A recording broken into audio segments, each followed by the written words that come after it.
Hey everybody, I'm Christopher Green. You're tuning into AMTV Alternative Media Television. Vladimir Putin to go nuclear on U.S. sanctions. This very serious, very controversial report, I'm sure, but I'm going to get into the hard-hitting facts of what's just happening right now with the economic war. The U.S. attacking Russia, aiming to demonize Putin, his government to potentially oust Putin, the rising East, his relationship with China, and what the real Cold War is focused on today. Before we get started, check out our sponsor, Conflicted the Game. Get multiple decks, choose from multiple decks, and learn more about your opponent, their survival skills, and how they would react and act in a worst-case economic collapse scenario. Great stocking stuffer. And also check out Vintage Founding Fathers playing cards. Get them all today at the link below at conflictedthegame.com. So what do I mean by Russia going nuclear? As a result, and in reaction to U.S.-based moves, this economic war that's being fought digitally, technologically at this very moment against Russia. We've seen this manifest over the past few months with the U.S. and Western media positioning Russia as the demon in Ukraine. Any report that you read in Western media, whether or not it's ABC News, CNBC, or CNN, suggests that Russia invaded Ukraine, that Putin decided to militarily move in this part of the world, when the opposite is actually the truth. All of this was a U.S.-led inspired coup to overthrow the previous friendly Russian Yanukovych government so that the U.S. could pressure Putin into a corner, force him to act, and of course the European Union and Europe, which is heavily dependent on natural gas and energy supplies from Russia that move directly through the Ukraine to the European Union, could control and better monopolize that energy route. As a result, the U.S. has even positioned Putin and certain conspiracies, like the downing of Flight MH17, accusing the Russian government of shooting down that plane, even though there is no evidence, and there is a lack thereof of evidence to support that that was the actual truth. In fact, satellites show, released by numerous sources online, that the new government in control of Ukraine, inspired and a puppet of the West, had actually been flying jets behind the aircraft at the time of its downing, making no sense and not justifying an attack on Putin and his government. But as a result of all this and these failed false flags, these failed attempts to demonize Putin, even though the dumb shit sheeple that consume the mainstream media largely buy off on it, because it's failed to inspire the real war and the real retaliation that the United States wants to justify the new war, they have since implemented severe economic sanctions on Russia's economy, collapsing the ruble overnight. Over the past few months, it's lost over half of its value, and on Tuesday, it lost a stunning 20%.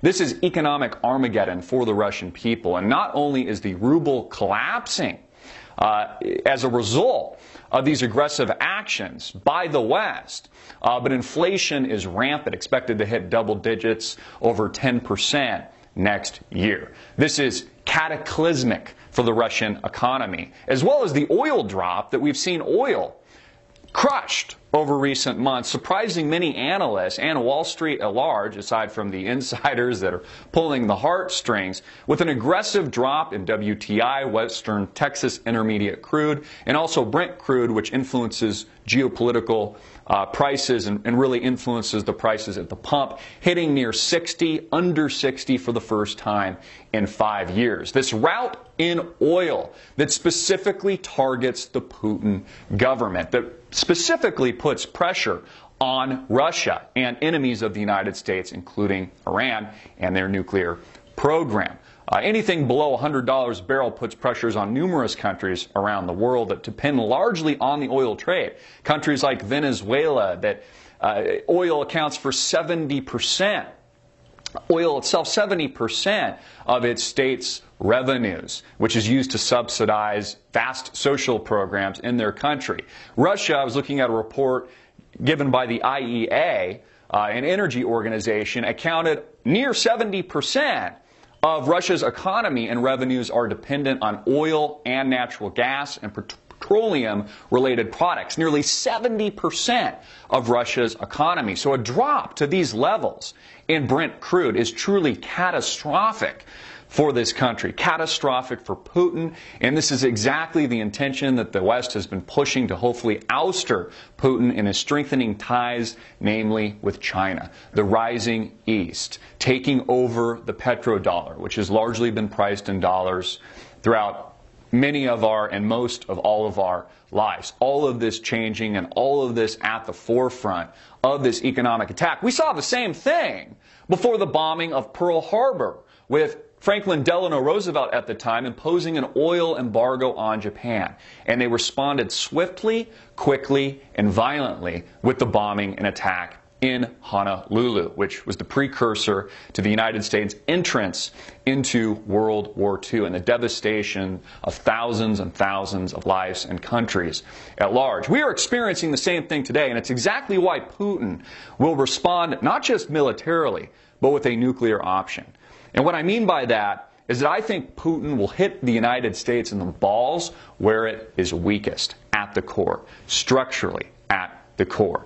And we saw this with the May 2010 flash crash, where the Dow Jones Industrial Average dropped 1,000 points in a mere seconds.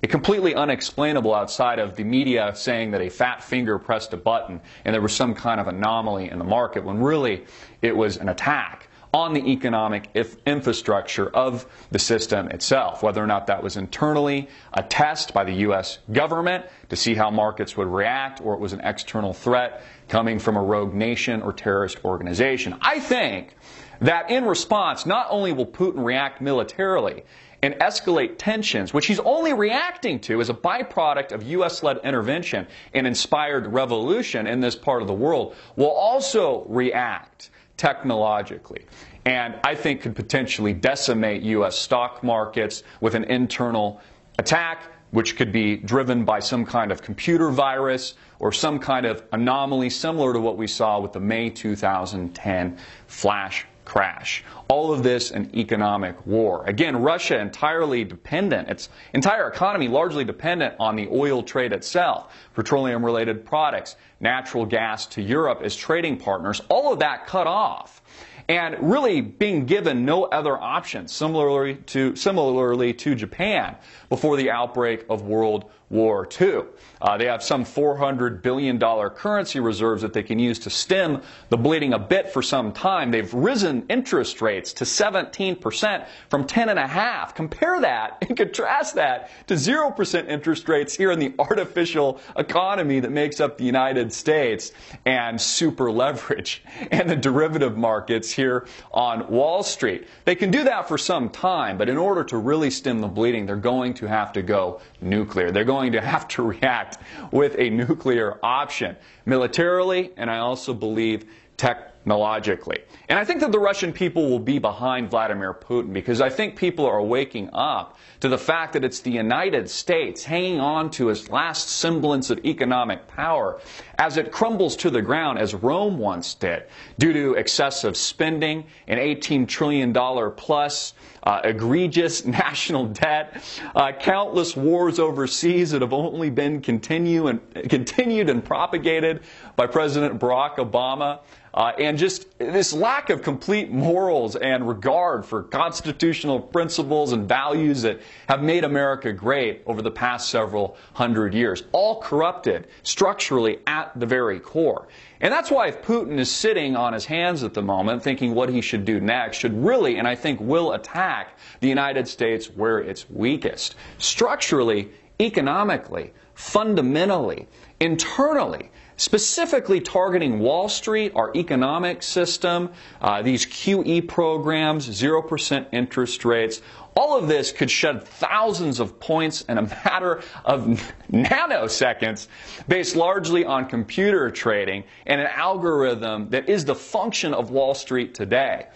This unbelievable world of hyperspeed trading, government intervention, manipulation, and bank bailouts. All of this leading to not just technological war, but also physical war. And the United States behind it, Western interests behind it, forcing Putin's hand and expecting him to react so that they can justify war, so that they can justify a further escalation in what we're seeing overseas today. And this is incredibly dangerous. Everything that's happening geopolitically with this large macro move in oil, the rise in the dollar, notice how the dollar is strengthening, puts specific pressure on Russia and enemies of the United States. And it's about to reach a boiling point, my friends. I'm Christopher Green. Get it out everywhere. Make it viral. Hard-hitting it in your face.